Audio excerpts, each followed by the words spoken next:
Khi nói làm giàu thì chúng ta nghe rất nhiều lời khuyên rằng là mình sẽ phải đánh đổi, mình phải mạo hiểm, mình phải liều thì mình mới có kết quả tài chính vượt trội. Điều này nó không sai nhưng mà nó không hoàn toàn đúng và nó rất là khó có thể áp dụng với phần đông dân số. Bởi vì bên cạnh một số nhỏ những người mà có máu kinh doanh, có nền tảng tài chính vững mạnh mà họ có thể liều, có thể đánh đổi được ấy. Phần đông chúng ta là những người mà mong muốn có sự ổn định, có sự bình yên, có sự vững chắc trong cuộc sống. Thì do vậy, trong video ngày hôm nay mình muốn giới thiệu cho các bạn một phương pháp khác để làm giàu, một phương pháp an toàn. Nó có thể chậm, nó có thể đòi hỏi cái sự kiên nhẫn của mình, nhưng nó là một phương pháp cực kỳ an toàn và vững chắc. Tại sao mình có thể nói như vậy? Bởi vì đây là một phương pháp mà chính mình đã từng sử dụng trong hơn 5 năm vừa qua và mình đã viết ở trên blog từ năm 2018. Đó là phương pháp 7 bước đạt tự do tài chính, hay còn gọi là 7 Baby Steps của chuyên gia tài chính người Mỹ Dave Ramsey. Dave Ramsey là radio show host. Trước khi làm công việc này thì ông ấy là người môi giới bất động sản và rất là thành công. Từ khi mà Dave Ramsey mới khoảng độ 20 mấy tuổi thì ông ấy đã trở thành triệu phú nhờ việc kinh doanh bất động sản. Tuy nhiên cái thời điểm đấy tại vì là mong muốn làm giàu nhanh, máu liều cao, mạo hiểm. Do vậy ông ấy vay nợ rất nhiều ngân hàng để đầu tư bất động sản. Cho đến một ngày thì cái bong bóng bất động sản nó bị vỡ và ngân hàng siết lại những cái quy chế cho vay nợ, khiến cho toàn bộ hệ thống của Dave Ramsey bị sập và ông ấy bị phá sản hoàn toàn. Chính cái quá trình phá sản thì khi đấy ông ấy có những đứa con còn rất là nhỏ và những cái câu chuyện rất xúc động về việc là người ta đến nhà người ta siết nợ như thế nào và vợ chồng cãi nhau như thế nào, không có đủ đến $100, tức là hơn 2 triệu ở trong ngân hàng để mua đồ ăn. Nó rất là khốn khổ, khốn khó, khiến cho ông ấy quyết định là mình sẽ thay đổi hoàn toàn cái phương pháp trước đây mình làm để làm giàu. Và với cái phương pháp này thì ngày nay Dave Ramsey đã trở thành triệu phú trở lại và đã giúp đỡ rất nhiều người thông qua cái talk show ở trên radio của ông ấy. Việc hiểu về hành trình của Dave Ramsey từ một triệu phú cho tới Khánh Kiệt trở thành triệu phú trở lại và mang kiến thức của mình cho cộng đồng sẽ giúp cho bạn hiểu hơn tại sao những cái bước baby steps sau này của ông ấy nó có cái lý do như vậy, và tại sao chính vì cái sự bảo thủ của nó khiến cho cái độ an toàn và độ thành công của cái phương pháp này cao hơn rất nhiều những phương pháp khác cho phần đông đại chúng. Bước 1. Tiết kiệm khẩn cấp. Tại sao mình cần có một khoản tiết kiệm khẩn cấp? Thì trong cái quá trình mà huấn luyện mọi người thoát nợ ấy, thì Dave Ramsey nhận ra rằng là phần lớn mọi người bắt đầu thì rất là ok. Thế nhưng mà trong cái quá trình mà trả nợ ấy thì thường là có những chuyện nó xảy ra ngoài ý muốn, chẳng hạn như là ốm đau bệnh tật này, rồi là nhà hỏng này, xe hỏng này, khiến cho những người đó người ta phải bỏ cái tiền mà đáng lẽ mình trả nợ ra để mình sửa nhà này, rồi là có khi phải vay nợ thêm, lấn sâu hơn nữa vào nợ nần ấy, để mình có thể thoát khỏi bệnh tật chẳng hạn. Thì chính cái khúc mà nó trắc trở ban đầu đấy khiến cho người ta cảm thấy là chán nản, khiến cho người ta cảm thấy là mình không thể trả nợ được nữa, mình đằng nào mình cũng xấu, đằng nào mình cũng nghèo rồi, thế nên người ta không tiếp tục cái con đường hành trình tiếp theo nữa. Thế do vậy là Dave Ramsey nhận ra rằng là cái bước đầu tiên trước khi mình làm bất cứ một cái việc gì đấy là tiết kiệm cho cái khoản khẩn cấp này. Thì khoản khẩn cấp là khoản mà mình tiết kiệm, mình để riêng ra. Có những người người ta phải cho vào một cái tài khoản ngân hàng riêng, hoặc người ta đóng lại, người ta cất đi, làm sao đấy để mình không chi tiêu vào nó hàng ngày, trừ cái trường hợp cực kỳ khẩn cấp. Khẩn cấp nghĩa là gì? Khẩn cấp là cái trường hợp thứ nhất là mình không đoán trước được, mình không định liệu trước được. Cái thứ hai là cái trường hợp mà mình không thể còn cách nào khác ngoài cái việc mà dùng vào khoản tiền này. Có những cái việc như là ăn uống hàng ngày, hay là hôm nay mình không có quần áo để mặc đi đám cưới thì nó không phải là khẩn cấp. Chắc chắn là không nên dùng cái khoản này để tiêu. Thế do vậy là mình cần tiết kiệm khoản này và cất đi một chỗ riêng. Thì tiết kiệm khoản này bao nhiêu là đủ? Thì trong quan điểm của Dave Ramsey thì ông ý gợi ý rằng là mình sẽ tiết kiệm $500 Mỹ, tức là khoảng 12 triệu. Nếu tổng thu nhập của gia đình bạn dưới $2.000, tức là dưới 49 triệu. Nếu mà gia đình của bạn có thu nhập trên $2.000 thì mình sẽ cần tiết kiệm $1.000, tức là tương đương khoảng độ 25 triệu Việt Nam đồng. Vậy tùy theo thu nhập gia đình của mình mà bạn có thể chọn cái mức mà mình muốn để trong khoản khẩn cấp, nhưng mà cái quỹ chung là khoảng độ từ $500 đến $1.000, tương đương với từ 12 triệu đến khoảng 25 triệu Việt Nam đồng. Thì có rất nhiều tranh cãi là đây có phải là một cái khoản tiền đủ hay không. Đối với người này thì nó quá nhiều, đối với người khác thì nó quá ít. Thì theo quan điểm của mình ấy, thì mình thấy con số này là con số hợp lý. Tại vì mình cần có một con số khẩn cấp mà nó không quá thấp để khi mà mình có một cái vấn đề gì đấy khẩn cấp trong cuộc sống của mình thì mình có thể lấy ra mình tiêu ngay, chứ mình không phải mắc nợ thêm. Thế khoản tiền này nó phải vừa đủ để mình có thể vượt qua được cái giai đoạn khó khăn đấy, nhưng mà nó cũng phải đủ thấp để mình không cảm thấy quá là thoải mái với con số đấy.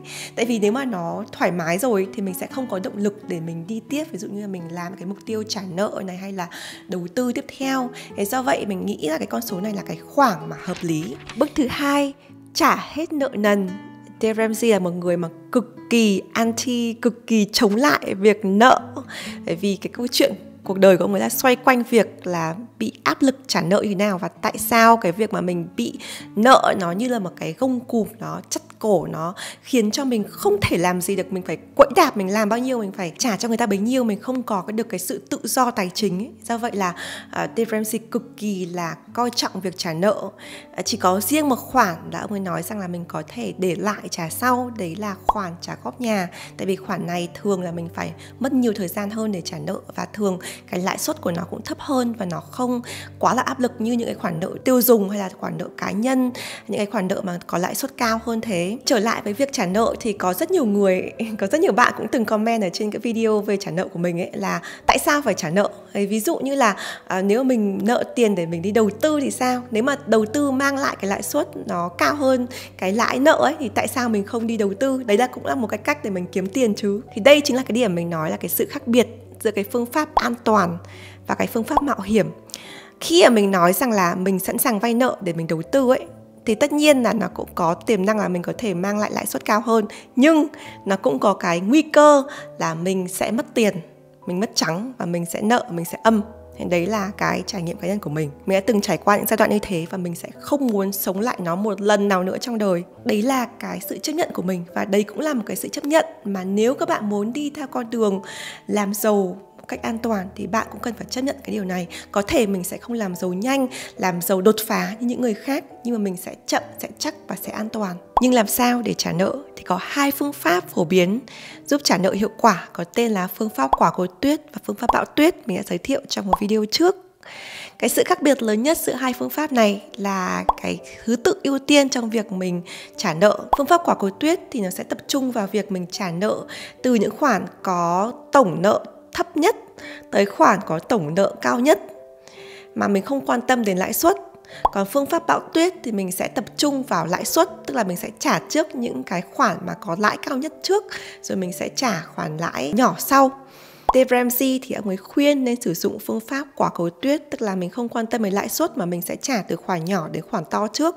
Rất nhiều nghiên cứu đã chỉ ra rằng là cái phương pháp quả cầu tuyết này là một phương pháp hiệu quả, bởi vì nó đánh vào tâm lý của con người. Như mình đã nói, phần đông chúng ta là những người không mạo hiểm. Phần đông chúng ta là những người mà thích sự yên ổn, an toàn. Thì do vậy khi mình bắt đầu đi một bước nhỏ trước, mình thấy ok, mình không bị hụt, mình không bước hụt thì mình sẽ bước tiếp một cách an toàn hơn. Nhưng mà nếu các bạn muốn tìm hiểu cái phương pháp bão tuyết cũng như là cái phương pháp của mình khi kết hợp cả bão tuyết và cả cầu tuyết trong cái quá trình mình trả nợ cá nhân của mình, thì có thể xem video của mình để biết thêm chi tiết. Nhưng tiền đâu để trả nợ? Tiền đến từ 3 nơi. Thứ nhất là thu nhập hiện tại của bạn. Dù bạn có kiếm được nhiều tiền hay ít tiền thì thu nhập chính là cái cơ hội đầu tiên và có thể là lớn nhất để bạn có thể trả nợ. Vậy xem rằng là thu nhập của mình bao nhiêu và mình có thể trích được ra phần trăm bao nhiêu trong thu nhập của mình để có thể trả nợ. Cái thứ hai là đến từ việc cắt giảm chi tiêu. Mình hãy nhìn lại cuộc sống của mình xem là có khoản nào mình có thể chặt hơn nữa không. Có thể ngày trước ngày nào mình cũng uống trà sữa chẳng hạn, thì mình có thể làm trà sữa tại nhà hay không. Mình có thể bớt ăn hàng được không. Mình có thể bớt mua quần áo được không. Có điều gì mình có thể cắt giảm thêm chi tiêu để có thêm nguồn lực để tập trung vào trả nợ. Cái thứ ba là từ việc tăng thu nhập. Có việc gì mình có thể làm thêm ca, thêm kíp, thêm giờ ở chỗ làm hiện tại hay không? Có cái gì mình có thể làm thêm được không? Có vật gì trong gia đình mà mình có thể bán được để mình tăng thu nhập hay không? Thì mình có làm hẳn một video nói về cái trải nghiệm trả nợ của mình và những cái cách, kể cả những cái cách kỳ cục nhất mình đã làm để mình có thể tăng thu giảm chi. Và một khi mình tập trung toàn lực ấy, mình nghĩ về nó nhiều, mình tìm hiểu về nó nhiều ấy, khi đấy mình sẽ thấy nhiều cơ hội mới, nhiều khoản tiền mới, nhiều kênh thu nhập mới nó sẽ tự khắc hiện lên cho mình. Do vậy nếu các bạn chưa tập trung ấy, thì đây chính là cái lời khuyên và cũng là cái dấu hiệu của vũ trụ nói rằng là hãy tập trung trả nợ ngay từ hôm nay.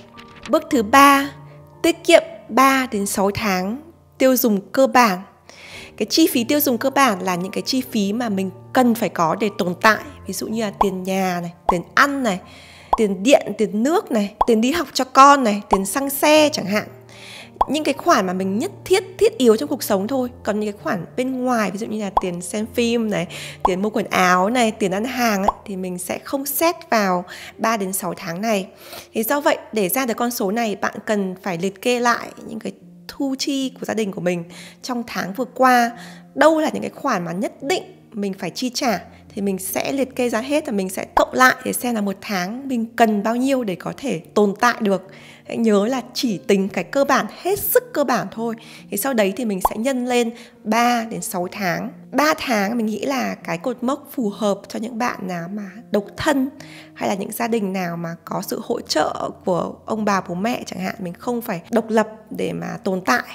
Còn đối với những cái gia đình mà mình độc lập rồi có 1 đến 2 con ấy, thì mình nghĩ rằng là cái mục tiêu 6 tháng nó phù hợp hơn. Hãy ghi lại con số này và mình cố gắng mình tiết kiệm được đến cái mức độ này. Và hãy nhớ là cái khoản tiền này mình chỉ lấy ra dùng trong trường hợp khẩn cấp thôi. Một lưu ý quan trọng ở bước thứ 3 này ấy, nếu mà các bạn có mục tiêu mua nhà, thì bước thứ 3 này, sau khi tiết kiệm được 3 đến 6 tháng tiền chi tiêu hàng tháng ấy, thì mình sẽ tiết kiệm thêm một khoản nữa, gọi là khoản đặt cọc nhà, hay còn gọi là down payment. Thì đây là khoản mà nếu bạn vay nợ ngân hàng hay là những cái khoản khác ấy, thì người ta đều yêu cầu là mình phải đặt cọc trước khoảng 10 đến 20% trị giá của ngôi nhà. Sau đó thì người ta sẽ cho mình vay thêm cái phần còn lại.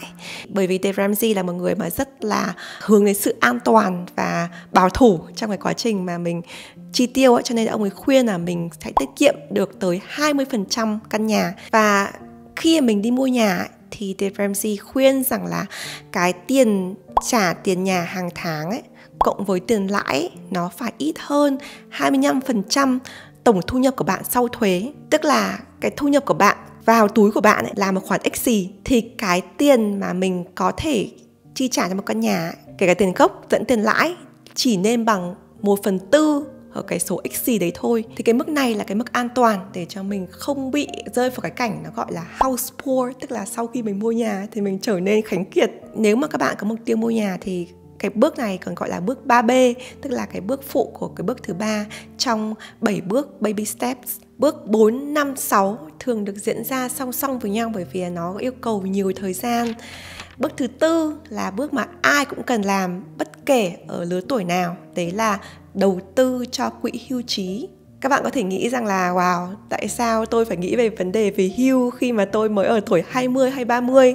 Nhưng không, ai trong đời cũng phải về hưu, mình chỉ làm được ở một độ tuổi nhất định thôi. Do vậy mình cần phải nghĩ về tương lai của mình.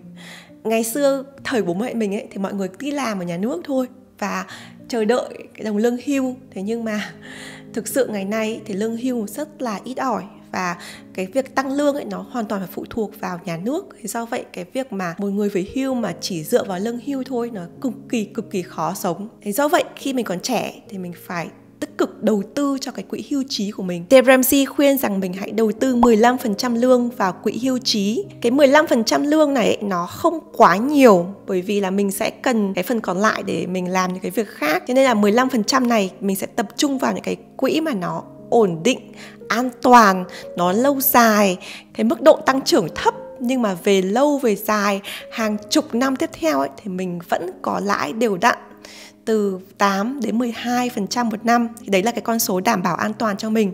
Nếu các bạn quan tâm đến chủ đề này thì mình có một cái bài viết đã từng viral vài năm trước nói về chứng khoán và phở. Để mình phân tích một số cái loại hình đầu tư mà các bạn nên cân nhắc để mà mình có thể đầu tư được cái hướng lâu dài này.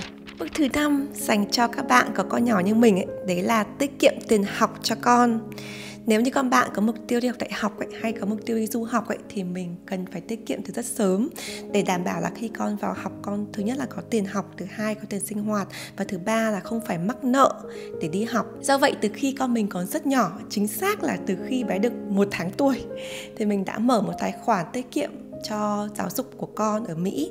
Cái tài khoản này mỗi một khi mà có ai đấy lì xì cho bé chẳng hạn, hay là tặng bé dịp là kiểu 1 tháng 6 hay là năm mới cái gì đấy mà mình có thể quy đổi ra thành tiền ấy, thì mình sẽ rút ra và mình sẽ cho vào cái quỹ này. Và cái quỹ này cũng là một cái quỹ mà nó cực kỳ là ổn định. Thì đây cũng là một cái lời khuyên mà nếu các bạn đang chọn quỹ thì mình cần phải chọn cái quỹ mà nó rất ổn định để cho nó về lâu về dài ấy. Mặc dù mình có thể nhận được lãi suất ít ấy, nhưng mà cái tỷ lệ mà nó bị hụt nó thấp, để cho khi mà bé đến tuổi ví dụ 18 tuổi mình cần phải lấy cái số tiền đấy để đi học đại học chẳng hạn, thì nó vẫn là cái số tiền nguyên vẹn và nó sinh sôi thêm được một cái con số x ở đấy để cho bé có thể đi học cách thoải mái. Còn nếu mình mà nộp vào một cái quỹ nào đấy mà nó có thể có cái lãi cao mà nó lại mạo hiểm ấy, thì biết đâu được đến cái thời điểm bé 18 tuổi thì tự nhiên cái thị trường đi xuống hụt một cái, thì lúc đấy thì lại không có tiền đi học ấy. Nó rất là khó khăn cho một đứa trẻ. Thì do vậy là cái quỹ giáo dục của một đứa trẻ mình phải cân nhắc kỹ về cái hướng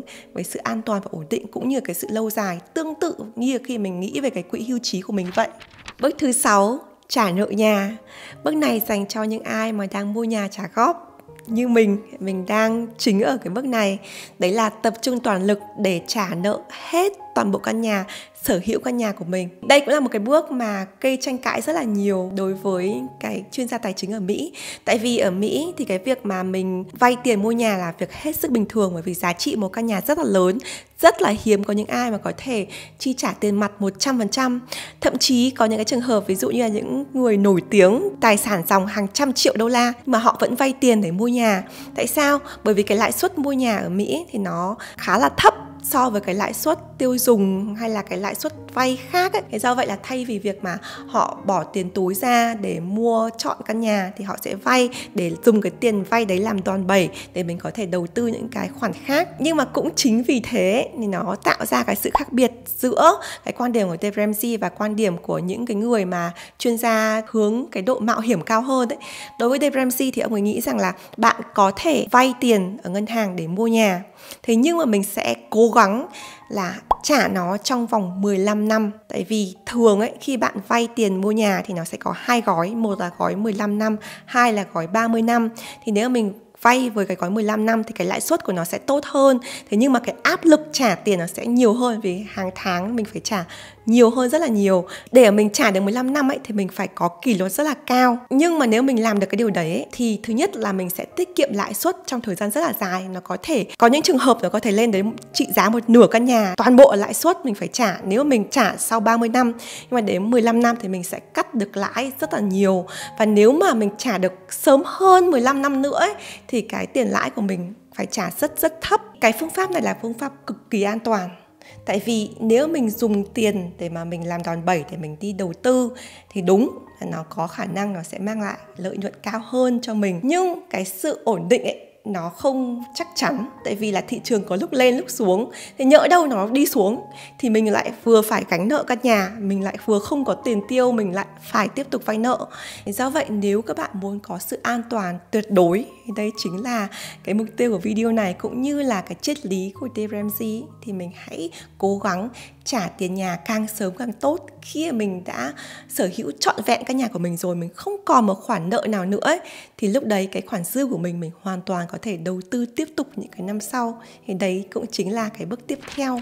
Bước thứ 7, làm giàu và giúp cho người khác. Ở bước thứ 7 này, nếu mình làm được tất cả những bước vừa rồi thì mình đã có một nền tảng tài chính vững mạnh. Với khoản tiết kiệm trong trường hợp khẩn cấp 3 đến 6 tháng, mình hoàn toàn không còn một khoản nợ nào, bao gồm cả khoản nợ tiền nhà. Mình cũng đã có khoản đầu tư cho hưu trí, mình cũng đã có tiết kiệm cho con cái, tức là mình hoàn toàn có được cái sự ổn định vững chắc về tài chính. Thì cái lúc này cái số tiền mà trước đây mình phải để ra mình trả nợ, mình phải để ra mình tiết kiệm, mình phải để ra để mình lo cho con cái, thì mình sẽ đầu tư mạo hiểm hơn. Ví dụ mình đầu tư vào những cái quỹ mà nó mang lại lãi suất lớn hơn, nhưng mình phải nghiên cứu từng cái cổ phiếu nhỏ cụ thể hơn. Mình có thể đầu tư vào địa ốc, mình có thể kinh doanh, mình có thể làm một cái gì đấy mà nó cho phép mình cái biên độ mạo hiểm, cái sự là nếu mình bị mất cái khoản tiền này thì nó cũng không sao hết, nó cũng không ảnh hưởng đến cái nền tảng tài chính của mình. Thì đây chính là cái lúc mà mình sẽ làm giàu. Và cái lúc làm giàu này ấy, nó sẽ cực kỳ là thoải mái, bởi vì là mình đã có cái nền tảng vững chắc rồi. Thì dù mình có ngã, mình cũng đã có cái đệm để mình dựa vào. Mình sẽ làm giàu một cách thoải mái, với tư tưởng thoải mái, và mình có thể chọn bất kỳ cái hình thức đầu tư nào mà mình mong muốn. Trong bước cuối cùng này, Dave Ramsey cũng nhấn mạnh cái ý giúp đỡ cho người khác. Tại sao việc giúp cho người khác lại rất là quan trọng trong cái bước này? Bởi vì mình đang xây dựng cái sự giàu có. Giàu có nó không chỉ là tiền bạc mà nó còn ở trong cái tư duy, tư tưởng của mình. Nếu mình có thể cởi mở hơn, thoải mái hơn, hào phóng hơn với đồng tiền ấy, thì tư tưởng của mình cũng được giải thoát. Mình sẽ có những cái mối quan hệ tốt hơn, sẽ có nhiều cơ hội mới tới hơn, và mình cũng cảm thấy vui hơn vì mình đã dùng được đồng tiền của mình không chỉ giúp cho bản thân mình mà còn vượt lên trên cái ý nghĩa cuộc đời mình là mình sẽ giúp được cho những người khác. Đó là 7 bước nhỏ để đạt được tự do tài chính của chuyên gia tài chính Dave Ramsey, hay còn gọi là phương pháp làm giàu một cách an toàn nhất. Nếu các bạn quan tâm đề tài này và tự hỏi là liệu có phương pháp nào mình đã nghiên cứu để làm giàu nhanh nhưng mà không lừa đảo hay không, thì câu trả lời là có.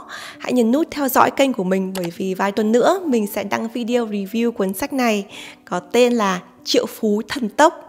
Đây là một cuốn sách nói về phương pháp làm giàu nhanh, cụ thể là rút ngắn thời gian từ hàng chục năm như là phương pháp của Dave Ramsey xuống chỉ còn từ 6 đến 10 năm.